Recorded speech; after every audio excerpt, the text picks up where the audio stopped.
بسم الله الرحمن الرحيم اللهم صل على محمد وعلى آل محمد كما صليت على إبراهيم وعلى آل إبراهيم إنك حميد مجيد اللهم بارك على محمد وعلى آل محمد كما باركت على إبراهيم وعلى آل إبراهيم إنك حميد مجيد ربي يسر ولا تؤثر وتمم بالخير وبك نستعين يا فتاح يا فتاح يا فتاح رب اشرح لي صدري ويسر لي أمري واحلل عقدة من لساني يفقهوا قولي بسم الله الرحمن الرحيم آج ہمیں پڑھنا ہے معارف الحدیث پیج نمبر 301 301 اور جو حدیث ہے وہ ہے 149. روایت کرنے والے حضرت عبداللہ بن عمر ہے. ان ابن عمر حضرت عبداللہ بن عمر رضی اللہ تعالیٰ عنہ سے روایت ہے قال فرماتے ہیں سعید رسول اللہ صلی اللہ علیہ وسلم نبی علیہ السلام چڑھے المنبر ممبر پر فنادا اور بلند آواز سے پکارا بصوت بلند آواز سے رفیعین بلند یا معاشرہ اے لوگوں من اسلم جو اسلام لائے ہیں بلسانی ہی صرف زبان سے ہی ولم یبذل الایمان اور ایمان نہیں پہنچا الی قلبہ ان کے دل تک لا تؤذوا المسلمین سن لو کہ مسلمانوں کو نہ ستاؤ ولا تعیروہم ان کو آر مت دلاؤ ولا تتبعوا عوراتہم ان کی خواہشات کے عیبوں کے پیچھے نہ لگو فإنہ اس لیے کہ بے شک جو من یتبع جو تلاش کرتا ہے عورت اخیہ المسلم اپنے مسلمان بھائی کے عیب یتبع اللہ عورتہ اس کے عیب پھر اللہ تلاش کرتا ہے ومن یتبع اللہ عورتہ اور اس کے عیب اللہ تلاش کرتا ہے یفضح ذلیل کر دیتا ہے اسے ولو فی جو فی رحلہ اگر سب اپنے گھر کے درمیان ہی ہو اپنے گھر بھی بیٹھا ہو جب اس کے عیب تلاش کرنے اللہ شروع فرماتے ہیں تو اللہ گھر میں ہی اس کو رسوا فرما دیتے ہیں. یعنی جب حقیقی ایمان کسی کے دل میں اتر جاتا ہے تو اس کا قدرتی نتیجہ یہ ہوتا ہے کہ آدمی پر اپنے انجام کی فکر غالب ہو جاتی ہے اور وہ اللہ کے حقوق اور بندوں کے حقوق کے بارے میں محتاط ہو جاتا ہے. خاص کر اللہ کے جو بندے سچے ایمان کے ذریعے اللہ سے اپنا تعلق جوڑ چکے ہیں ان کے بارے میں اور بھی زیادہ محتاط ہو جاتا ہے انسان. ان کو ستانے ان کا دل دکھانے ان کی پچھلی برائیوں کا ذکر کر کے ان کو شرمندہ کرنے اور اس کی زندگی کے چھپے ہوئے کمزور پہلوؤں کو کی ٹو لگانے سے باز رہتا ہے. لیکن اگر دل میں ایمان کی حقیقت نہ اتری ہو اور صرف زبان سے اسلام کی باتیں ہوں تو آدمی کا حال اس کے برعکس ہوتا ہے. وہ اپنی فکر کے بجائے دوسرے کے عیب ڈھونڈتا ہے. خاص کر اللہ کے ان بندوں کے پیچھے پڑتا ہے جو اللہ کے ساتھ ایمان اور عبدیت کے تعلق قائم کر چکے ہیں. ان کو لوگوں کی نظروں میں گرانا چاہتا ہے ان کی غلطیوں کی تشہیر کرتا ہے ان کو بدنام اور ذلیل کرنا چاہتا ہے. رسول اللہ صلی اللہ علیہ وسلم نے اس حدیث میں ایسے لوگوں کو آگاہ کیا کہ وہ اس حرکت سے باز آئیں. اللہ کے ایمان والے بندوں کو بدنام کرنے اور ان کے مقام کو گرانے اور ان کے چھپے ہوئے کمزور پہلوؤں کو اچھالنے کے مشغلہ کو ترک کریں ورنہ آخرت سے پہلے دنیا میں بھی وہ ظلم کیے جائیں گے اور ذلت اور رسوائی کی مار ان پر ضرور پڑے گی. اگر بالفرض ذلت اور رسوائی سے بچنے کے لیے وہ خانہ نشین ہو کر بھی بیٹھیں گے تو اللہ ان کو ان کی گھر کے چار دیواری میں بھی رسوا کر دے گا کنہیں جو دوسروں کے عیبوں کو تلاش کرتے ہیں. تو اس حدیث سے ہمیں یہ سمجھ آیا ہمیں دوسروں کے عیب کی جستجو میں پڑھنا دوسروں کی کمزوریوں کو تلاش کرنا اور دوسروں کے عیبوں پر نظر رکھنا انتہائی سخت اور کبھی گناہ ہے. اللہ کی رحمت سے دوری ہے اور اللہ کے ساتھ ایک گویا ایک طرح کا مقابلہ ہے. پھر اللہ فرماتے ہیں جو دوسروں کو ذلیل کرتا ہے میں اس کو رسوا کر دیتا ہوں. اگلی روایت ہے 150 حسد کے بارے میں پیج نمبر ہے 302. نبی ہریرہ رضی اللہ تعالیٰ عنہ حضرت ابو ہریرہ رضی اللہ تعالیٰ عنہ سے روایت ہے تو نبی علیہ السلام سے روایت کرتے ہیں قال آقا نے فرمایا ایاکم والحسد کہ تم حسد کے مرض سے بچو فإن الحسد یأکل الحسنات کیونکہ حسد نیکیوں کو اس طرح کھا جاتا ہے کما تأکل النار الحطب جس طرح آگ لکڑی کو کھا جاتی ہے. جس طرح آگ لکڑی کو کھا جاتی ہے اسی طرح حسد کی بیماری نیکیوں کو کھا جاتی ہے. تو تجربہ بھی اس پر گواہ ہے کہ جس کے دل میں حسد کی آگ بھڑکتی ہے وہ اسی کے در پہ رہتا ہے کہ جس کی خوشحالی پر اس کو حسد ہے کسی طرح اس کو نقصان پہنچائے اس کو بے آبرو کرے. پھر اگر کچھ بس نہیں چلتا تو اس کی غیبت ہی کر کے دل کی آگ بجھاتا ہے. جیسا کہ نبی علیہ السلام کی دوسری حدیثوں سے معلوم ہوا اس کا کم از کم یہ نتیجہ تو ضروری ہے کہ قیامت میں غیبت کرنے والے حاسد کی نیکیاں اس محسود بندے کو دے دی جائے گی. یعنی جس سے یہ حسد کر رہا ہے نا اس کے نامہ اعمال میں یہ حسد کرنے والے کی نیکیاں ڈال دی جائے گی. نیکیوں کو حسد کے کھا جانے کی یہ آسان توجیہ ہے. یعنی فرمایا نیکیاں حسد کو غیبت کرنا نیکیوں کو کھا جاتا ہے. حاسد کی نیکیاں ختم ہو جاتی ہیں۔ تو حاسد کی نیکیاں حسد کرنے والے کی کیسی ہوتی ہیں؟ وہ حسد کر رہا ہے، لگا ہوا ہے اپنی حسد کی آگ میں جل رہا ہے، اور اس کی ساری نیکیاں، دیکھیں کتنی ریاضتیں ہوں، کتنی عبادتیں ہوں، نمازیں ہوں، ذکر اذکار ہوں، قرآن کی تلاوتیں ہوں، لیکن ہم کسی سے حسد رکھتے ہوں، کسی کی مجلس میں اس کی عدم موجودگی میں اس کی غیبت کر دیں، نہ دل میں اس کے لیے طرح طرح کے وساوس لائیں، تو اس کا نتیجہ یہ ہوتا ہے کہ انسان بے ایمان بھی ہو جاتا ہے اور اس کی ساری نیکیاں ضائع۔ روز محشر وہ اللہ کے حضور عرض کرے گا، یا اللہ میں نے تو بڑی نمازیں پڑھی ہیں، میں تو نمازیں پڑھتا تھا 5 وقت کی، میں تہجد بھی پڑھتی تھی، میں ذکر اذکار بھی کرتی تھی، لیکن اللہ فرمائیں گے وہ بات یہ ہے کہ وہ جو تم کرتی تھی وہ تم نے بے شک کیا، لیکن پھر تم غیبت بھی تو کرتی تھی، تم حسد بھی کرتی تھی، چغلیاں بھی کرتی تھی، دوسروں کے عیبوں کی تلاش کرنے میں بھی رہتی تھی۔ اس کی وجہ سے میں نے کیا کیا، تمہاری تمام نیکیاں جس کی تم نے غیبتیں کی ہیں، جس کے بارے میں تم نے برا بھلا سوچا ہے، اس کے نامہ اعمال میں ڈال دیے۔ تو حدیث میں آتا ہے نبی علیہ السلام نے ایسے شخص کو جو دنیا میں تو بڑی نیکیاں کرے گا لیکن بہت روز محشر نامہ اعمال اس کا خالی ہوگا، آقا صلی اللہ علیہ وسلم نے ایسے شخص کے بارے میں فرمایا ہے کہ یہ شخص بروز محشر مسکین ہوگا۔ عن زبیر رضی اللہ تعالیٰ عنہ، حضرت زبیر رضی اللہ تعالیٰ عنہ سے روایت ہے، قال فرماتے ہیں قال رسول اللہ صلی اللہ علیہ وسلم، اللہ کے حبیب علیہ السلام نے فرمایا، دب الیکم داء الامم قبلکم، آقا صلی اللہ علیہ وسلم نے فرمایا اگلی امتوں کی مہک یعنی بیماری یعنی حسد اور بغض تمہاری طرف چلی آ رہی ہے۔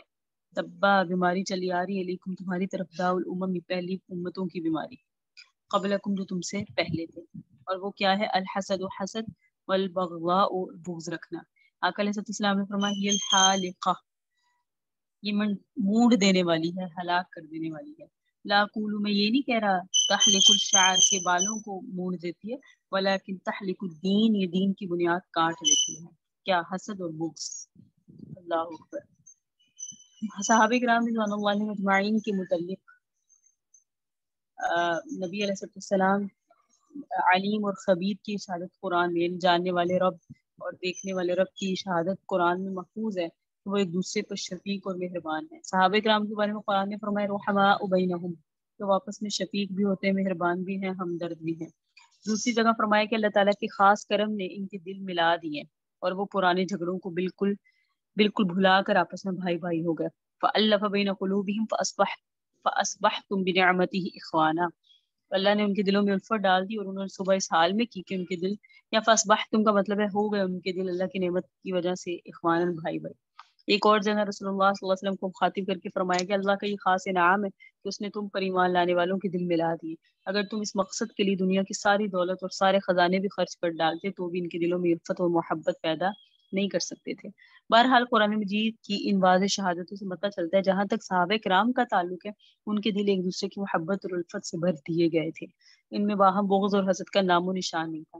اس لیے جو حدیث ہے نا داب الیکم داء الامم قبلکم الحسد والبغضاء، اس کا منشا یہی ہے کہ بعد کے دوروں میں بغض اور حسد کی جو مہلک بیماری مسلمانوں میں آنے والی تھی وہ نبی علیہ السلام پر منکشف ہوئی، اور آپ نے امت کو اس آنے والی بلا سے خبردار کیا اور بتایا کہ بغض اور حسد کی جس مہلک بیماری نے اگلی بہت سی امتوں کے دین اور ایمان کو برباد کیا وہ میری امت کی طرف بھی چلی آ رہی، لہذا اللہ کے بندے ہوشیار رہیں اور اس لعنت سے اپنے دلوں اور سینوں کی حفاظت کی فکر کریں۔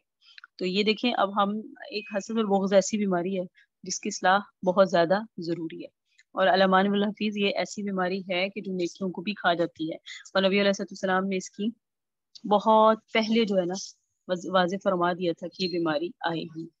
تو حسد اور بغض، اور ہم سب جانتے ہیں کہ حسد اور بغض کس قدر جو ہے وہ دلوں میں پیدا ہوتا ہے اور کتنا مسئلہ کر دیتا ہے، کس اعتبار سے کہ انسان نا اپنی ہی آگ میں کڑتا رہتا ہے۔ اللہ تعالیٰ معاف فرمائے، اور یہ انسانی سکون تباہ کر دیتا ہے حسد اور بغض۔ جو مومن ہوتا ہے، جو اللہ کا پیارا ہوتا ہے، جس کا اللہ کے ساتھ تعلق ہوتا ہے، جس کا دل صاف و شفاف ہوتا ہے، وہ مطمئن نظر آتا ہے، اس کے دل میں یہ نہیں ہوتا کہ فلاں کو یہ مل گیا، فلاں کو یہ مل گیا۔ ایک ہوتا ہے رشک اور ایک ہوتا ہے حسد، یعنی رشک کو عربی میں بولتے ہیں غیبت غیب کا، اور ایک ہے حسد۔ حسد کا مطلب ہوتا ہے کسی کو کسی نعمت میں دیکھنا اور یہ تمنا کرنا کہ اس کے پاس یہ نعمت کیوں ہے، اس سے چھن جائے مجھے مل جائے، اسے کہتے ہیں حسد۔ میں ڈیفائن کر رہی ہوں آپ کے سامنے حسد اور غبطہ کو۔ اور دوسری چیز ہوتی ہے غیبتا، غائن با طا۔ غیبتا کا مطلب ہوتا ہے رشک، کسی میں کوئی خوبی دیکھنا اور پھر یہ تمنا کرنا کہ یہ جو خوبی ہے یہ اس کو تو ملی ہی ہے، اللہ مجھے بھی عطا فرما دے۔ کسی صاحب علم کو دیکھنا، رشک کرنا، سبحان اللہ کس قدر صاحب علم ہے، اللہ مجھے ایسا بنا دے۔ کسی کا دنیاوی لحاظ سے دیکھیں تو کسی کی دنیا میں کامیابی دیکھنا تو کہنا سبحان اللہ، اللہ تعالیٰ مجھے بھی عطا فرما دے۔ تو یہ ہے غیبت اور یہ جائز ہے۔ سیدہ عائشہ رضی اللہ تعالیٰ، نبی علیہ السلام نے فرمایا رشک جائز ہوتا اگر حسد جائز ہوتا تو وہ دو لوگوں پر ہے، ایک قائم اللیل پر، ایک صائم النہار پر۔ اور مراد آقا علیہ السلام نے فرمایا دوسری چیز تھی غالباً کہ اللہ نے جسے قرآن دیا، یعنی جسے قرآن پڑھنا آتا ہے، تلاوت قرآن پاک احسن انداز سے کر سکتا ہے، حافظ ہے یا حافظ ہے یا کچھ بھی قرآن کا حصہ یاد ہے، وہ راتوں کو اپنی راتیں گزار دے قرآن کی تلاوت میں، ٹھیک ہے۔ تو یہ ہوا، تو نبی علیہ السلام نے فرمایا حسد نہیں ہے، لیکن حیدر ہے تو ان پہ کرو نا، ہم دنیا داری پہ کرتے ہیں۔ تو صاحب رشک ہیں وہ لوگ جنہوں نے اپنی زندگی قرآن کے لیے وقف کی، قرآن کی حفاظت، دین کی اشاعت، دین کی نصرت، دین کے کاموں میں وقف کی۔ اللہ رب العزت ہمیں بھی توفیق عطا فرمائے صحیح معنی میں دین کی خدمت کرنے کی۔ تو حسد اور بغضا یعنی بغض سے بھی اللہ ہمیں محفوظ فرمائے، کیونکہ یہ دنیا میں ہی بیماری ہے۔ لیکن کسی بھی بیماری کو جب پتہ چل جائے کہ ہماری بیماری ہے تو ہم اس کی شفا یابی کے لیے دوا دارو کرتے ہیں، علاج کرتے ہیں، فکر کرتے ہیں۔ جب آقا صلی اللہ علیہ وسلم نے فرما دیا کہ یہ بیماری ہے، اب ہمیں اس کی فکر کرنے کی ضرورت ہے۔ ہم خود دیکھیں ہم میں سے کوئی بیمار تو نہیں ہے، وہ کیسے بیمار ہے، ہم میں سے کوئی حاسد تو نہیں ہے، حسد کرنے والا تو نہیں ہے۔ اگر یہ بیماری ہے تو آج ہی کے دن سے کوشش کریں ہم کہ ہم اپنی اس بیماریوں کو دور کریں اور اللہ تعالیٰ سے جسمانی اور روحانی صحت بھی مانگیں۔ اللہ پاک ہمیں دل کی بیماریوں سے محفوظ فرما اور ہمیں جسمانی بظاہر دکھنے والی بیماریوں سے بھی محفوظ فرما۔ اگلی روایت ہے 303 صفحہ پر ہے، نبی ہریرہ رضی اللہ تعالیٰ عنہ، حضرت ابو ہریرہ رضی اللہ تعالیٰ عنہ سے روایت ہے، قال فرماتے ہیں قال رسول اللہ صلی اللہ علیہ وسلم، اللہ کے حبیب صلی اللہ علیہ وسلم نے فرمایا یعرض اعمال الناس، پیش کیے جاتے ہیں لوگوں کے اعمال، فی کل جمعۃ، ہر جمعے کے دن، مرتین، دو بار، اور یوم الاثنین، اور پیر کے دن، یوم نہیں، دو دن جمعے کے دن، اور ہر ہفتے میں۔ اچھا کل جمعۃ کا مطلب ہے ہر ہفتے میں، ایسے ہم اردو میں بولتے نا یہاں ہفتہ، لیکن عربی میں چونکہ جمعہ پر اختتام ہو جاتا ہے تو اس لیے یہاں فرمایا گیا کل جمعۃ، ہر جمعہ یعنی ہر ہفتہ۔ ہر ہفتے میں مرتین، دو بار اللہ کے حضور صلی اللہ علیہ وسلم کی خدمت میں امت کے اعمال پیش کیے جاتے ہیں، یوم الاثنین جمعے پیر کے دن، و یوم الخمیس اور جمعرات کے دن۔ فیغفر لکل عبد مؤمن، اللہ تعالیٰ کے حبیب صلی اللہ علیہ وسلم نے فرمایا کہ پھر ہر بندے مومن کی معافی کا فیصلہ کر دیا جاتا ہے، ہر مومن ایمان والے بندے کو معاف کر دیا جاتا ہے۔ جس کی معافی نہیں ہوتی وہ ہے ابدن ایسا بندہ بینہ و بین اخیہ شحناء، جب تک اس کے اور اس کے بھائی کے درمیان کین نہ ہو۔ شحناء کا مطلب ہے کین نہ ہو۔ یقالو کہا جاتا ہے اترکو ہذین، ساری امت کو بخش دو، سارے مومن بندوں سے کو بخش دو سوائے ان دو کو، حتی یہاں تک کہ یہاں تک کہ یہ دونوں دلوں کو صاف کر لیں، اپنے کینوں سے سینوں کو صاف کریں۔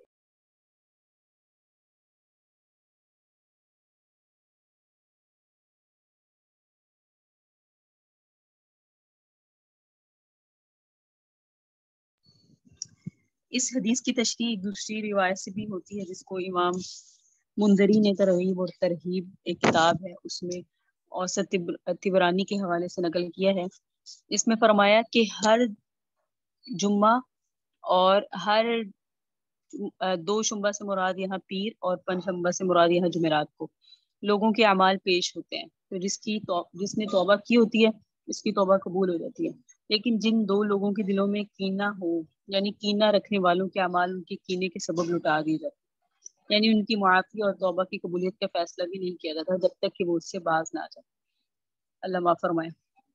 یعنی کینہ ایسا ہے کہ دیکھیں علی اعلان معافی ہو رہی ہے، لیکن جو کینہ رکھنے والے ہیں ان کی معافی نہیں ہوتی، یعنی ان کی معافی اور توبہ کی قبولیت کا فیصلہ بھی نہیں کیا جاتا جب تک کہ وہ اس سے باز نہ جائے۔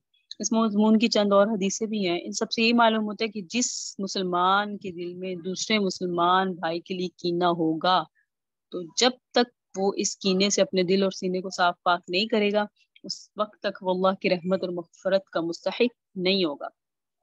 سورہ حشر میں نا ربنا اغفر لنا ولاخواننا الذین سبقونا بالایمان ولا تجعل فی قلوبنا غلا، اے اللہ ہمارے دلوں میں ایک دوسرے کے لیے کینہ نہ رکھ. کن لوگوں کے لیے خاص کر کینہ نہ رکھ؟ للذین آمنوا، جو ایمان لائے ہیں. ربنا، اے ہمارے رب، انک رؤوف رحیم، آپ تو بخشنے والے اور مہربان. یعنی سورہ حشر میں اللہ رب العزت نے کینہ کی بیماری کو دور کرنے کے لیے دعا درج کر دی کہ کینہ اتنا برا ہے، اس سے دعائیں مانگو کہ اللہ پاک ہمارے دلوں کو صاف شفا فرما دے. جس کا دل سیدھا ہوتا ہے اس کے اعمال درست ہوتے ہیں، جس کا دل ٹیڑھا ہوتا ہے اس کے اعمال ٹیڑھے ہوتے ہیں. تو دلوں کی اصلاح بہت زیادہ ضروری ہے. اس لیے اگر آپ دیکھیں تو دعاؤں میں قلوبنا کے الفاظ بہت زیادہ درج ہوتے ہیں. قرآن نے فرمایا فی قلوبہم، کیا مطلب؟ غشاوہ، ان کے دلوں میں پڑتے ہیں. دماغ کی بات نہیں کی، دل کی بات کی. دل مرکز ہے الہیت کا، عبدیت کا، اللہ کی معرفت کا، اللہ کی پہچان کا، ایمان کا. جب دل ٹھیک ہوتا ہے تو سارے اعمال درست ہوتے ہیں. اس لیے یہاں خاص کر فرمایا گیا کہ دلوں سے کینہ کو دور کرو. دلوں سے جب کینہ دور ہوگا تو پھر اعمال کرنے میں بھی مزہ آئے گا، ایمان کی حلاوت بھی نصیب ہوگی، عبادات کا بھی مزہ آئے گا. بہت ساری حدیث میں نبی علیہ السلام نے فرمایا کہ ایمان کی حلاوت نصیب ہوتی ہے. تو ایمان کی حلاوت نصیب ہونے سے کیا مطلب ہوتا ہے؟ عبادت کرتے ہوئے مزہ آتا ہے. اگر آپ کو عبادت کرتے ہوئے مزہ آئے، آپ کا دل اچاٹ نہ ہو، آپ تھکے نہیں، اور آپ کو دل جمی سے آپ عبادت کر رہی ہیں اور آپ کو مزہ آ رہا ہے، تو یہی ایمان کی حلاوت ہے. اور یہ تب نصیب ہوتی ہے جب دل پاک ہوتے ہیں. اس لیے آقا علیہ السلام کے جو ارشادات ہیں جو ہم پڑھ رہے ہیں، اس میں خاص کر بغض، حسد، کینہ، اس سے بچنے کی ترغیب کیوں دی جا رہی ہے، اس سے بچنے کی طرف کیوں زور دیا جا رہا ہے؟ اسی وجہ سے کہ دل مرکز ہیں عبادت کے. قرآن میں دماغ کا لفظ کہیں بھی نہیں آیا، دلوں کا لفظ آیا، قلوب قلوب قلوب، کیونکہ دل کا تعلق عبادت سے ہوتا ہے.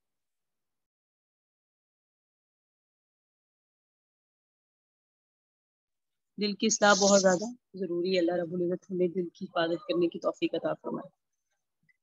اگلی روایت دیکھیں، ان واصلۃ بن اسقاعی، حضرت واصلہ بن اسقاع رضی اللہ تعالیٰ عنہ سے روایت ہے. قال، فرماتے ہیں، قال رسول اللہ صلی اللہ علیہ وسلم، اللہ کے حبیب علیہ السلام نے فرمایا، لا تظہر الشماتۃ باخیک فیعافی اللہ ویبتلیک. تم اپنے کسی بھائی کی مصیبت پر خوشی کا اظہار مت کرو. لا تظہروا، نہیں اظہار کرو، شماتۃ، خوشحالی کا یا خوشی کا یا دلچسپی کا، بھی اخی کا، اپنے بھائی کی اس معاملے پر جو اسے تکلیف ہوئی. کیوں؟ قریب ہے کہ یعافیہ اللہ، اللہ اسے تو عافیت والا معاملہ کر دے، لیکن وہ ابتلی کا، آپ کو اس میں مبتلا کر دے.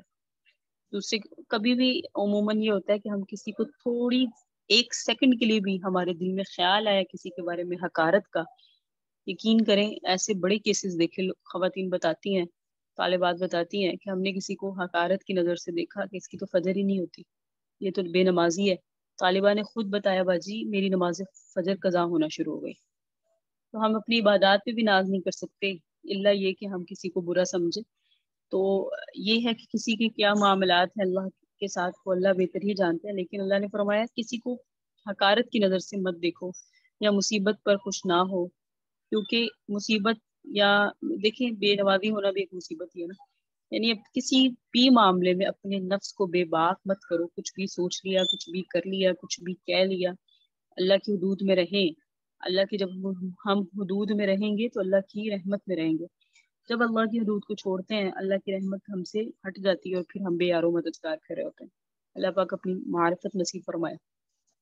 تو تشریح میں بیان فرماتے ہیں مصنف رحم اللہ کہ جب دو آدمیوں میں اختلاف پیدا ہوتا ہے اور وہ ترقی کر کے دشمنی اور عداوت کی حد تک پہنچ جاتا ہے، تو یہ بھی ہوتا ہے کہ ایک کے مبتلا مصیبت ہونے سے دوسروں کو خوشی ہوتی ہے. اس کو کہتے ہیں شماتت. حسد اور بغض کی طرح یہ خبیث عادت بھی اللہ تعالیٰ کو سخت ناراض کرنے والی ہے. اللہ تعالیٰ بسا اوقات دنیا ہی میں اس کی سزا اس طرح دیتے ہیں کہ مصیبت زدہ کو مصیبت سے نجات دے کر اس پر خوش ہونے والے کو مبتلا مصیبت کر دیتے ہیں. علامان والا فیس. جو خوش ہو رہا ہے، اللہ رب العزت اس کو اس میں مبتلا کر کے جس پر خوش ہو رہا ہے اور جس کی خوشی دے کر اللہ اس کو نجات دے دیتے ہیں، اس کے لیے عافیت کا فیصلہ فرما دیتے ہیں، اور خوش ہونے والے کو پھر اس پہ مبتلا رکھتے ہیں. ہو سکتا ہے جو اس مرض میں یا جو اس بیماری میں یا جو مصیبت میں مبتلا ہے اس کے لیے تو اللہ درجات بلند کر دے، یا اس کی آزمائش ہو رہی ہو، لیکن یہ جس نے ہنس کر اس کا مذاق اڑایا، اپنے دل میں خوشی رکھی کہ اچھا ہے یہ مصیبت میں پھنسا ہے، اس کی یہ شامت اعمال ہے، کیونکہ اس نے دوسرے کی تکلیف پر خوشی کا اظہار کیا۔ اس سے پتہ چلتا ہے دشمن کی تکلیف پر بھی خوشی کا اظہار نہیں کر سکتے، یہ اللہ کی ناراضگی کا سبب ہوتی ہے۔ تو یہ ہم اخلاق پڑھے تھے، جس میں الحمدللہ یہ جو ہمارا کل یہ چیز شروع ہوئی تھی بغض اور حسد سے ممانعت وغیرہ، یہ مکمل ہو گئی۔ آج جو اگلا باب ہے وہ اخلاق کے تحت یہ آئے گا نرم مزاجی اور درست خوئی، یعنی نبی علیہ السلام نے اخلاق کے سلسلے میں جن باتوں پر خاص طور پر زور دی ہے اور آپ کی اخلاق کی تعلیم میں جن کو خاص اہمیت ہے، ان میں سے ایک یہ بھی ہے کہ آدمی کو چاہیے کہ وہ لوگوں کے ساتھ نرمی سے پیش آئے، سختی کا رویہ اختیار نہ کرے۔ ارشادات نبوی ہے، سیدہ عائشہ رضی اللہ تعالیٰ عنہ فرماتی ہیں قال ان اللہ تعالی رفیق، اللہ تعالیٰ خود مہربان ہے، سبحان اللہ۔ ان اللہ کا وصف ہے الرحمن الرحیم، اللہ کیا ہے؟ مہربان ہے۔ یحب الرفق، مہربانی کو پسند کرتے ہیں، اور ویعطی علی الرفق، اور نرمی پر وہ اتنا دیتا ہے ما لا یعطی علی العنف، جتنا وہ سختی پر نہیں دیتا۔ اللہ کی عنایتیں اس پر ہوتی ہیں جو نرم ہوتا ہے، اور لا یعطی علی من سوا، اس کے علاوہ کسی اور چیز پہ اتنا نہیں دیا جاتا جتنا نرمی پر نواز دیا جاتا ہے۔ بعض لوگ اپنے مزاج اور معاملہ اور برتاؤ میں سخت ہوتے ہیں، بعض لوگ نرم، بعض لوگ اصول کہتے ہیں ہم اصول پسند ہیں، حالانکہ وہ اصول پرست ہوتے ہیں۔ یاد رکھیے گا، بعض لوگ کیا کہتے ہیں ہمارے کچھ رولز ہیں بھائی، اور جو انہیں توڑے گا تو پھر ہم جو ہے نا ان کے ساتھ بہت یہ معاملہ کر دیں گے، وہ کر دیں گے، لیکن انہیں یہ نہیں پتا ہوتا یہ جو ہم جن کو رولز کہہ رہے ہیں نا، ہماری ایگو ہے، یہ ہماری انانیت ہے، یہ ہمارا اندر سے جو نا میں ہے، کیونکہ لوگ اصول پسند اپنے آپ کو کہتے کہتے اصول پرست ہو جاتے ہیں۔ اللہ رب العزت نے فرمایا کہ جو معاملے میں سخت ہوتا ہے، اور بعض لوگ نرم اور مہربان اور نہ آشنا یعنی حقیقت سمجھتے ہیں کہ سخت گیری سے آدمی وہ حاصل کر لیتا ہے جو نرمی سے حاصل نہیں کر سکتا، وہ ایسے لوگوں کے خیال میں سخت گیری کار براری کا وسیلہ اور مقاصد میں کامیابی کی کنجی۔ بعض لوگوں کو یہ لگتا ہے کہ ہمارا کام کی کامیابی جو ہے سختی، ہم اصول پر سخت ہوں گے تو ہمیں زیادہ ترقی مل جائے گی، جبکہ نبی علیہ السلام نے اس ارشاد میں اس غلط خیال کی اصلاح فرمائی۔ سب سے پہلے تو آقا نے نرم خوئی کی عظمت اور رفعت بیان کی، جسے نرمی عطا فرما دی گئی، اسے کل خیر عطا فرما دی گئی، کہ وہ اللہ تعالیٰ کی ذاتی صفت ہے، اللہ تعالیٰ کو یہ محبوب ہے، اور اس کے بندوں کا باہمی معاملہ اور برتاؤ بھی نرمی کا ہو۔ پھر آخر میں آقا علیہ السلام نے فرمایا مقاصد کا پورا ہونا نہ ہونا اور کسی چیز کا ملنا نہ ملنا تو اللہ ہی کی مشیت پر ہے نا، اللہ کی حکم پر ہے، اللہ کی چاہت ہے، جو کچھ ہوتا ہے اسی کے فیصلے اور اسی کی مشیت سے ہوتا ہے۔ اس کا قانون یہ ہے کہ وہ نرمی پر اس قدر دیتا ہے جس قدر کے سختی پر نہیں دیتا، بلکہ نرمی کے علاوہ کسی چیز پر بھی اللہ تعالیٰ اتنا نہیں دیتا جتنا کہ نرمی پہ دیتا ہے۔ اس لیے اپنے منافع اور مصالح کے نقطہ نظر سے بھی اپنے تعلقات اور معاملات میں آدمی کو نرمی اور مہربانی ہی کا رویہ اختیار کرنا چاہیے۔ نبی صلی اللہ علیہ وسلم کیا ہے؟ آقا علیہ السلام رحمت للعالمین ہے، اور نبی صلی اللہ علیہ وسلم کے لیے دونوں جہان بنائے گئے۔ اس کے باوجود نبی علیہ السلام کی ازواج آقا صلی اللہ علیہ وسلم کی جو زوجہ محترمات تھیں، ان کے ساتھ آقا کا رویہ بالکل بہت زیادہ نرمی والا تھا۔ آقا صلی اللہ علیہ وسلم کے صحابہ کرام کی روایت میں ملتا ہے کہ نبی علیہ السلام اپنے صحابہ کرام رضوان اللہ علیہم اجمعین کے درمیان اس طرح تشریف فرما ہوتے تھے کہ اگر کوئی باہر سے آتا تھا تو وہ آ کر پوچھتا تھا کہ آپ میں نبی کون ہے۔ نبی صلی اللہ علیہ وسلم اتنا گھل مل کے بیٹھتے تھے۔ جب ہم اپنا ایک سٹینڈرڈ رکھتے ہیں، اپنا ایک لیول رکھتے ہیں، اور ہم کہتے ہیں ہم بڑے ہیں اور آپ چھوٹے ہیں، تو پھر اللہ رب العزت چھوٹوں کو بڑا بنا دیتے ہیں اور ہم بڑے ہوتے ہوئے چھوٹے رہ جاتے ہیں۔ تو نرمی لائیں زندگی میں، شخصیت میں، پرسنالٹی میں۔ نیچے بیٹھنے والا بھی، حضرت علی رضی اللہ تعالیٰ عنہ فرماتے ہیں زمین پہ بیٹھنے والا کبھی گرتا نہیں ہے۔ تو یعنی کہ عاجزی ہو، نرمی ہو، لیکن جہاں دین کا معاملہ ہو، اس پوائنٹ کو ضرور سمجھ لیجیے گا، جہاں دین کا معاملہ ہو وہاں ہمیں یہ دین اسلام ہی کہتا ہے کہ اس میں آپ کے معاملے میں سختی بھی رکھیں۔ ہمارا دین کہتا ہے بچہ نماز نہ پڑھے تو بستر علیحدہ کر لیں، ایک وقت آتا ہے یہ بھی فرمایا گھر سے نکال، تو سختی بھی ہے لیکن وہ دین اسلام میں ہے، شاعر اسلام کو توڑنے میں ہے۔ نبی صلی اللہ علیہ وسلم کے بارے میں حدیث میں آتا ہے آقا صلی اللہ علیہ وسلم نے کبھی بھی اپنی ذات کے لیے کبھی کسی سے بدلہ نہیں لیا، لیکن جب دین اسلام کی توہین یا دین اسلام میں کہیں کمی کوتاہی نظر آتی تو نبی علیہ السلام سے سخت بھی کوئی نظر نہیں آتا تھا. نرمی ہمیں ہمارے سامنے ایک پکچر کلیئر ہونی چاہیے کہ ہم نے نرمی کہاں کرنی ہے اور ہم نے سختی کہاں کرنی ہے. لیکن ہمارا مسئلہ یہ ہے کہ ہم اپنی انانیت اور ایگو اور ہمارے اندر اتنا میں آ چکی ہے کہ ہم جن کو اصول کہہ رہے ہوتے ہیں وہ ہم اپنی نفس پرستی اور اپنی ایک مزاج نبوی ہے صلی اللہ علیہ وسلم کہ نبی علیہ السلام کا مزاج تھا کہ پہلے آقا علیہ السلام کی جب نبی علیہ السلام نے تبلیغ کی تو نبی علیہ السلام کی اگر بات نہیں مانی جاتی تھی تو نبی علیہ السلام کو دکھ ہوتا تھا. جیسے طائف میں نبی علیہ السلام کو پتھر مارے گئے تو نبی علیہ السلام کو دکھ ہوا کہ میری جو میں ان کی تک کلمہ لے کر آیا تھا جو ان کی تک توحید لے کر آیا تھا انہوں نے اس کو نہیں مانا. یہ ہے مزاج نبوی. آج کے دور میں ہم اگر کسی کو کہیں کہ آپ یہ کام کر لیں اور وہ نہ کریں تو ہمیں دکھ ہوتا ہے اور دکھ ہونے کی وجہ یہ کہ اس نے میری بات نہیں مانی. تو ہمارے میں نا یہ جو میں ہے وہ ہے, ہم میں یہ چیز نہیں آتی کہ جو معاملہ ہے اس میں ہم جس نیت کے ساتھ کر رہے ہیں ہماری کئی نیتوں میں فتور تو نہیں آ گیا. ہماری نیتوں میں ہے فتور اور اس کی اصلاح بہت ضروری ہے. اس کی اصلاح کوئی اللہ والا ہی کر سکتا ہے. تو وہ ہمیں بتائے کہ اپنے نفس پر نظر رکھیں خاص. ہمیں اپنی سوچ کو پکڑنے کی ضرورت ہے. ہمیں اپنی معاملات کو دیکھنے کی ضرورت ہے کہ جو میں کر رہی ہوتی ہوں اس میں میری نیت کیا ہے. سب سے بڑی اہم چیز ہے نیت. اللہ تعالیٰ عمل کی توفیق عطا فرمائے. اگلی روایت ہے جریر رضی اللہ تعالیٰ عنہ. حضرت جریر رضی اللہ تعالیٰ عنہ سے روایت ہے, وہ نبی علیہ السلام سے روایت کرتے ہیں قال آقا علیہ السلام نے فرمایا من جو یحرم محروم کر دیا گیا رزق نرمی سے, یحرم الخیر کل معاملات کل خیروں سے محروم کر دیا گیا. جو نرمی سے محروم کر دیا گیا وہ کل خیروں سے محروم کر دیا گیا. اللہ معاف فرمائے. یعنی جو سخت ہے, جس میں قساوت ہے, جس میں سختی ہے, اس میں خیر نہیں ہے. نرمی کی صفت اتنی بڑی خیر ہے, اس کا درجہ اتنا بلند ہے کہ جو شخص اس سے محروم رہا گویا وہ اچھائی اور بلائی سے اکثر محروم اور خالی ہاتھ ہے. یوں کہا جائے گا کہ انسان کی اکثر اچھائیوں اور بھلائیوں کی جو جڑ اور بنیاد اور اس کا جو سر چشمہ ہے وہ اس کی نرم مزاجی ہے. جو شخص اس سے محروم رہا وہ ہر قسم کی خیر, ہر قسم کی اچھائی, ہر قسم کی بھلائی سے محروم رہا. اس کے مقابلے میں دیکھیں جو جس کو یہ عطا کی گئی, جسے نرمی عطا کی گئی, اسے کل خیر عطا کی گئی. جیسے کہ ہم نے بھی پچھلی والی حدیث میں پڑھا, نبی علیہ السلام کا ارشاد ہے جسے نرمی عطا کی گئی اسے کل خیر عطا کر دی گئی. سیدہ عائشہ رضی اللہ تعالیٰ عنہ قالت فرماتی ہے قال رسول اللہ صلی اللہ علیہ وسلم, اللہ کے حبیب علیہ السلام نے فرمایا من اوتیا حظہ من الرفق, جسے نرمی کی کوئی خصلت عطا کی گئی, اوتیا حظہ من خیر الدنیا, اسے دنیا کی تمام خیریں عطا کر دی گئی, والآخرت, اور آخرت کی تمام خیریں عطا کی. یہ ہے امیر لوگ. سوال ہے آپ میں سے کوئی بھی, ہم اپنی اگر اوصاف کے اعتبار سے دیکھیں, ہم صرف اپنی جو ہے نا وہ پراپرٹی کے اعتبار سے نہ دیکھیں میرے پاس کتنے گھر ہیں یا میرے پاس کتنی جائیداد ہے, میرے پاس کتنا روپیہ ہے, میرے پاس کتنا مال ہے. اللہ کے ہاں یہ تو بالکل بھی معنی نہیں رکھتا. یہ ہے معاملات. اب خیر کی بات ہے, بھلائی کی بات ہے, تو نبی علیہ السلام نے فرمایا جسے بھلائی عطا کر دی, جسے دنیا اور آخرت کی ہر خیر عطا کر دی. اب یہ پرکھنے کی چیز ہے کیا میں اپنے معاملات میں نرمی برتتی ہوں. نرمی برتنے سے کیا مراد ہے؟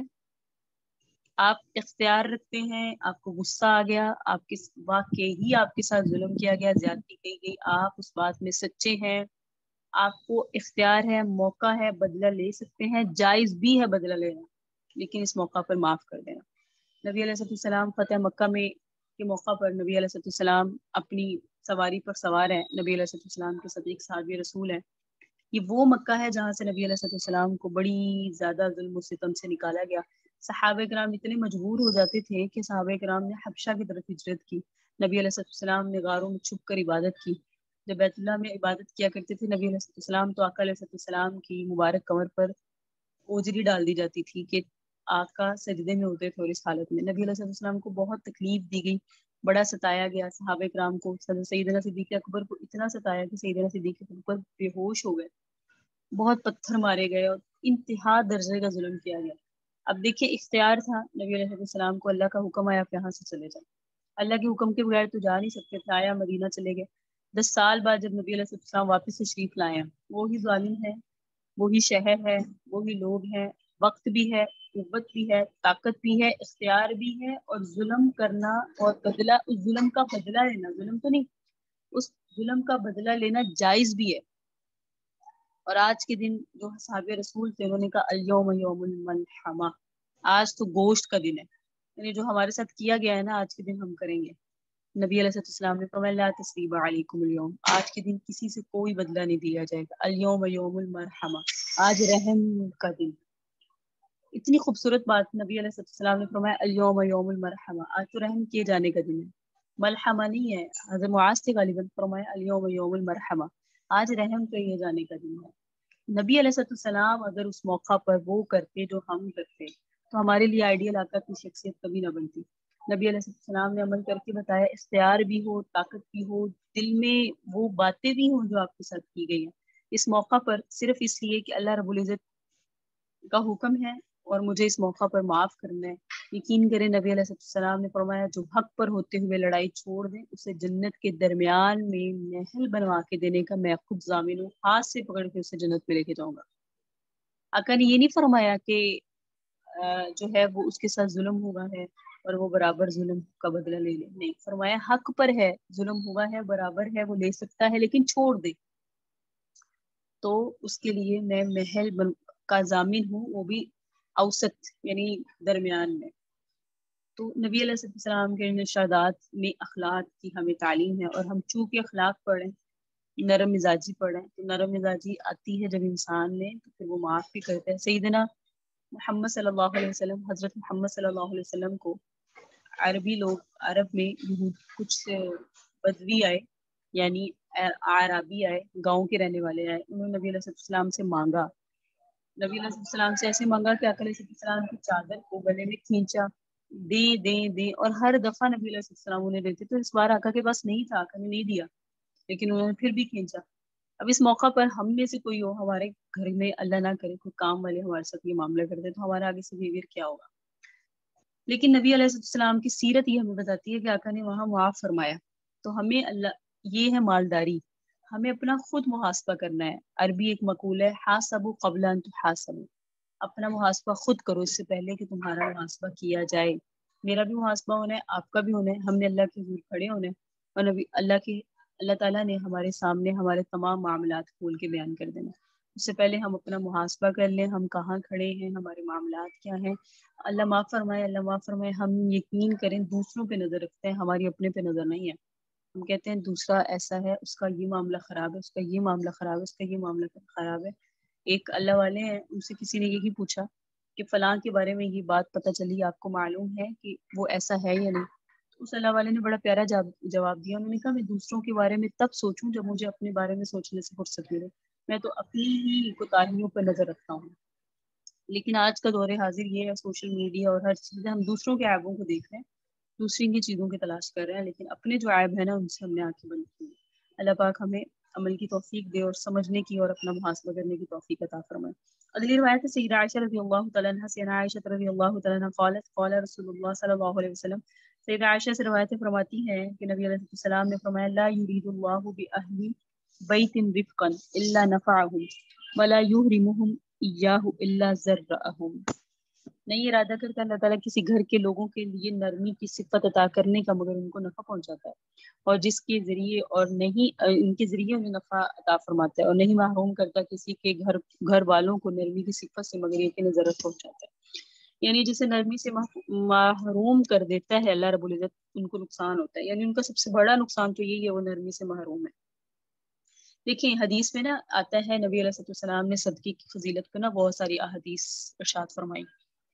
تو ایک صحابی رسول نے عرض کیا یا رسول اللہ اگر ہمارے پاس کچھ دینے کو نہ ہو تو ہم کیا دیں؟ نبی علیہ السلام نے فرمایا مسکراہٹ، مسکرا کے ملنا صدقہ ہے۔ اب اس سے اندازہ لگا اخلاق دین اسلام میں کتنا زیادہ اہمیت کے حامل ہے اخلاق۔ اللہ کے حبیب علیہ السلام نے فرمایا کسی سے ملو تو بھی مسکرا کے ملو، یعنی مسکرا کے ملنا بھی صدقے کا ثواب حاصل کر سکتا ہے انسان۔ ہمارے دین اسلام میں تو لمحہ بلمحہ، ہر لحظہ، ہر آن ہمارے لیے نیکیاں کمانے کا ذریعہ ہے اور وقت ہے۔ ہمیں کمانے میں ہی مشکل ہوتی ہے، ہم نے اس چیز کو سوچتے ہی نہیں ہے کہ مجھے نیکیاں حاصل کرنی۔ ہمارا جو مقام، ہمارا جو سوچ ہے، ہماری جو تھنکنگ ہے وہ یہ ہے کہ مجھے دوسرے سے علم میں آگے جانا ہے، مجھے دوسرے سے مال میں آگے جانا ہے، مجھے دوسرے سے اپنے گھر بار میں، پہننے اوڑھنے میں، چلنے پھرنے میں، چال گفتار کردار میں آگے جانا ہے، لیکن جو چیز عمل ہے نا اس پر نہیں سوچتے ہم۔ دنیا کا سٹینڈرڈ کوئی سٹینڈرڈ نہیں ہے، آخرت کا ہے۔ اللہ تعالیٰ ہمیں نبی علیہ السلام کی گروہ میں شامل فرمائے، آقا علیہ السلام کی کل ہم نے حدیث پڑھی نا، المرء مع من احببتا، آدمی اس کے ساتھ ہوگا جس سے وہ محبت رکھتا ہے۔ دیکھیں کامیابی پھر یہ ہے کہ ہم یہ نیت کریں کہ ہمیں نبی علیہ السلام کی گروہ میں شامل ہونا ہے۔ کامیابی یہ ہے کہ ہم یہ نیت کریں ہم نبی علیہ السلام کی شفاعت حاصل کر لیں۔ ہم یہ نیت کریں ہمیں اعمال میں زیادہ جانا ہے۔ ہم یہ نیت کریں ہمارے بچے ہمارے ساتھ جنت میں ہوں۔ ہم یہ نیت کریں اور یہ مانگیں کہ ہمارے دوسروں سے نیکیاں زیادہ ہوں۔ یہ صحابہ کرام کی فکریں تھیں، یہ افکار، یہ سوچیں تھیں۔ اگر ہماری یہ سوچیں ہوں گی تو پھر فائدہ ہے۔ ہمارا بہت چھوٹی سوچ ہے، دنیا سوچ ہے، اور دنیا کی اللہ کے ہاں کوئی ویلیو نہیں ہے۔ اللہ تعالیٰ نے فرمایا اگر دنیا کا میرے ہاں کوئی مرتبہ ہوتا تو میں کافر کو ایک گھونٹ پانی بھی نہ دیتا۔ تو اللہ کے ہاں کافی، یہ جو دنیا ہے اس کا کوئی اللہ کے ہاں، اس کی اللہ تعالیٰ کے ہاں کوئی اس کا عظمت نہیں ہے، کوئی اس کا کوئی اعزاز نہیں ہے۔ ہاں دنیا جو ہے یہ عمل کی جگہ ہے، اس میں عمل کریں بس، لیکن ہم نے جس کے لیے ہم دنیا میں بھیجے گئے وہ چیز کہیں پیچھے رہ گئی، اور ہماری سوچیں، ہماری ترجیحات، ہماری فکریں اور ہو گئی ہیں۔ لیکن رہا کوئی بھی نہیں دنیا میں، جو چلے گئے ہیں ان سے پوچھیں، ان کی ایک چاہتیں ہوں گی کاش ہم کچھ وقت کے لیے دنیا میں واپس لوٹا دیے جائیں اور نیک عمل کر کے اللہ کو راضی کر کے جنت حاصل کر لیں۔ یہ ان کی فکریں ہیں۔ کیوں قبروں کا معاملہ منکشف نہیں ہوتا؟ اللہ تعالیٰ کیوں کسی قبر کو ظاہر نہیں کرتے؟ کیوں میتیں آ کر بات نہیں کرتی؟ اسی لیے نہیں کرتی ہم پھر درست ہو جائیں۔ اللہ تعالیٰ نے غیبی معاملات کو غیب میں ہی رکھا ہے، اللہ نے وہاں پردہ ہی ڈالا ہوا ہے کہ نہیں یہ خود آئیں، یہ دیکھ کر آئیں گے تو یہ کیا آئیں گے، یؤمنون بالغیب۔ تو مطلب یہ ہے کہ اللہ تعالیٰ کی یہ عام سنت اور اس کا کلی قانون ہے کہ جس گھر کے لوگوں کو وہ نرمی کی خصلت عطا فرماتے ہیں ان کے لیے نرمی بہت سی منفعتوں اور برکتوں کا ذریعہ بنتی ہے، اور جن لوگوں کو وہ اس اچھی خصلت سے محروم رکھتا ہے ان کے لیے محرومی بہت سے نقصانات اور بہت سی زحمتوں کا سبب بنتی ہے۔ انسانوں کی خصلتوں میں نرمی اور سختی کی یہ خصوصیت ہے کہ ان کا استعمال کا دائرہ بہت زیادہ وسیع ہے۔ جس شخص کی مزاج اور رویے میں سختی ہوگی وہ اپنے گھر والوں، بیوی بچوں، عزیزوں، قریبوں کے لیے سخت ہوگا، پڑوسی کے حق میں سخت ہوگا، اگر استاد ہے تو شاگردوں کے حق میں سخت ہوگا، اسی طرح اگر حاکم اور افسر ہے تو محکوموں اور ماتحتوں کے حق میں سخت ہوگا۔ غرض یہ کہ زندگی میں جہاں جہاں جن سے اس کا واسطہ پڑے گا ان کے ساتھ اس کا رویہ سخت ہوگا۔ اور پتہ ہے آج کے دور میں ہم چلتے ہیں اپنے موڈ کے مطابق، ہم دوسرے کے موڈ کے مطابق نہیں چلتے۔ ہمارا موڈ ٹھیک ہے تو ہم دوسرے سے اچھے سے بات کریں گے، ہمارا موڈ خراب ہے تو ہم دوسرے سے اسی موڈ میں بات کریں گے۔ جبکہ اخلاق والے وہ ہوتے ہیں، نرمی والے وہ ہوتے ہیں جو یہ کہتے ہیں میرے ساتھ تو جو ہے چل رہا ہے، میرے معاملات جو ہیں، مجھے جو پریشانی ہے وہ ہے، میں دوسرا جو بات کرنے والا ہے میرے ساتھ یا جس کے ساتھ میرا کوئی معاملہ ہو رہا ہے اس سے میں کیوں اپنا غصہ یا اپنے مزاج کا اثر میں اس پہ کیوں چھوڑ رہا ہوں۔ تو اسی طرح جو سخت ہوتا ہے نا، غرض یہ کہ جہاں جہاں جن سے اس کا واسطہ پڑے گا ان کے ساتھ اس کا رویہ سخت ہوگا۔ اس کا نتیجہ یہ ہوگا کہ اس کی زندگی خود اس کے لیے اور اس کے تعلق رکھنے والوں کے لیے مستقل عذاب ہوگی۔ اس کے برعکس جس بندے کی مزاج اور رویے میں نرمی ہوگی وہ گھر والوں، پڑوسیوں، افسروں، ماتحتوں، شاگردوں، استادوں، اپنے بیگانوں، غرض یہ کہ سب کے ساتھ نرم ہوگا۔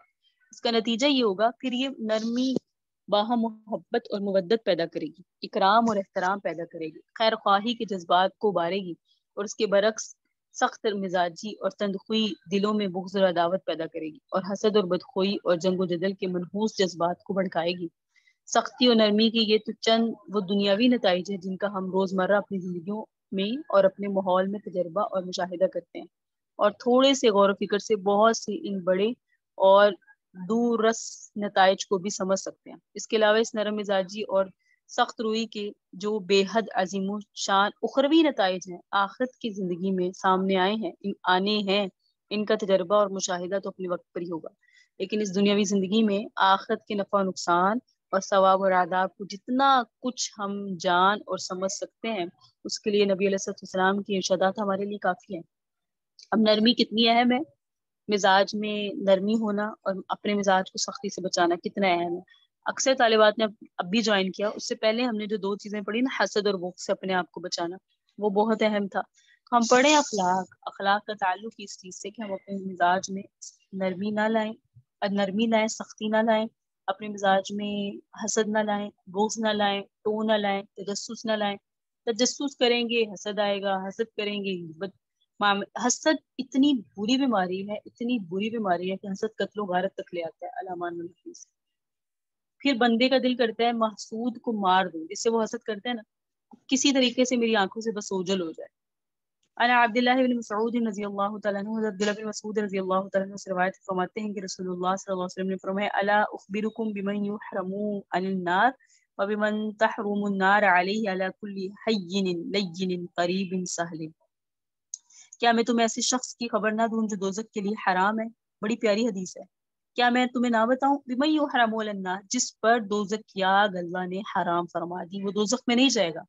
اور آقا علیہ السلام کی سنت تھی، آقا علیہ السلام تجسس پیدا کر فرما دے، یعنی عمل کی اہمیت کے لیے اس کی رغبت پیدا فرما کر پھر بتایا کرتی تھی، تھوڑا سسپینس جسے بولتے ہیں۔ کیا نہ بتاؤں؟ اب کس کے بارے میں نہ بتاؤں؟ جو جنت جہنم میں نہیں جائے گا۔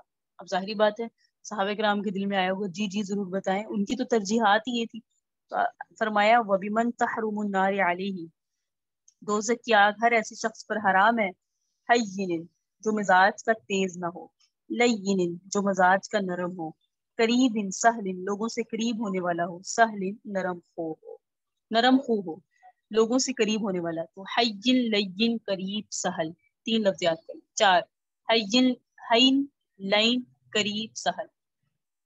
نرم مزاجی کے مختلف پہلوؤں کی یہ ترجمانی کرتے ہیں لفظ۔ مطلب حدیث کا یہ ہے جو آدمی اپنے مزاج اور رویے میں نرم ہو، اپنی نرم خوئی کی وجہ سے لوگوں سے خوب ملتا جلتا ہو، دور دور اور الگ الگ نہ رہتا ہو، لوگ بھی اس کی اس اچھی اور شیریں خصلت کی وجہ سے اس سے بے تکلف اور محبت سے ملتے ہوں، جس سے بات اور معاملہ کرتا ہو نرمی اور مہربانی سے کرتا ہو، ایسا شخص جنتی ہے۔ دوزخ کی آگ اس پر حرام ہے۔ شرح حدیث کے اس سلسلے میں بار بار ذکر کیا جا چکا ہے، قرآن مجید کی نصوص اور رسول اللہ صلی اللہ علیہ وسلم کی مسلسل تعلیم و تربیت سے صحابہ کرام کے ذہن میں چونکہ یہ بات پوری طرح راسخ ہو چکی تھی، اور دین کے صرف ضروری درجے کی بھی واقفیت رکھنے والا ہر شخص آج بھی اتنی بات جانتا ہے کہ اس قسم کی بشارتوں کا تعلق صرف انہی لوگوں سے ہے جو ایمان رکھتے ہیں، دین کے لازمی مطالبات ادا کرتے ہیں۔ اس لیے اس قسم کی بشارتوں کے ساتھ عموماً اس شرط کو الفاظ میں ذکر نہیں کیا جاتا۔ کافر اگر نرم ہو اور قریب رہنے والا ہو، نرم مزاج ہو، تیز مزاج کا نہ ہو، تو کافر کے لیے 4 چیزیں ہونی کے باوجود وہ جنتی نہیں ہے۔ وجہ کیا؟ اس کے پاس ایمان نہیں ہے۔ اسی کی وضاحت فرمائے۔ ذہنوں میں یہ شرط ہونی چاہیے، یہ ایک مسلمہ ایمانی حقیقت ہے کہ ایمان کے بغیر اللہ کے ہاں اعمال کیا، اخلاق کیا، اس کی کوئی وقت نہیں ہے۔ ایمان جس نے من قال لا الہ الا اللہ دخل الجنہ او کما قال علیہ السلام، جس نے اپنی زندگی میں ایک بار بھی کہا لا الہ الا اللہ، وہ جنت میں داخل ہوگا۔ ہاں اعمال خراب بھی ہوں گے نا، اور وہ بہت گناہ گار بھی ہوگا، تو بھی آخر میں اس نے جانا کا ہے، جنت میں جانا ہے۔ حدیث میں آتا اپنے سارے گناہوں کی سزا بھگت کر کے انشاءاللہ جنت میں داخل کر دیا جائے گا۔ آخری حدیث پڑھتے ہیں، اگلی والی۔ عن حارثہ بن وہب، حضرت حارثہ بن وہب رضی اللہ تعالیٰ سے روایت فرماتے ہیں رسول اللہ صلی اللہ علیہ وآلہ وسلم نے فرمایا لا يدخل الجنت الجباس، جنت میں سخت گو نہیں جائے گا، ولا الجعغری، اور نہ درشت خو، وہی سختی کرنے والا، سخت بات کرنے والا، سخت مزاج والا۔ حدیثوں میں کبھی کبھی کسی برے عمل یا بری عادت کی برائی بیان کرنے کے لیے اور لوگوں کو اس سے بچانے کے لیے انداز بیان بھی اختیار کیا جاتا ہے کہ اس عمل یا عادت والا آدمی جنت میں نہیں جا سکے گا، اور مقصد صرف یہ ہوتا ہے کہ عمل اور یہ عادت شان ایمان کے خلاف ہے، جنت کے راستے میں رکاوٹ بننے والی ہے، اس لیے جنت کے طلبگار اہل ایمان کو اس سے پورے اہتمام سے بچنا چاہیے۔ حارثہ بن زہیب کی اس حدیث کا مقصد بھی یہ ہے کہ سخت گوئی اور درست خوئی ایمان کے منافی اور جنت کا راستہ روکنے والی نہایت منحوس عادت ہے، جو کسی مسلمان میں نہیں ہونی چاہیے۔ ان ناپاک عادتوں والے لوگ سچے مومنین کی طرح اور ان کے ساتھ جنت میں نہیں جا سکیں گے۔ اللہ رب العزت ہمیں ان اچھی خصلتوں کو اپنانے کی توفیق عطا فرمائے۔ ھذا هو المنام، اللہ اعلم بحقیقت الکلام، صلی اللہ تعالی علی حبیب خیر خلقہ محمد وعلی آلہ واصحابہ وذریاتہ اجمعین وبرحمتک یا ارحم الراحمین۔ اللهم صل على سيدنا محمد وعلى آل سيدنا محمد وبارك وسلم۔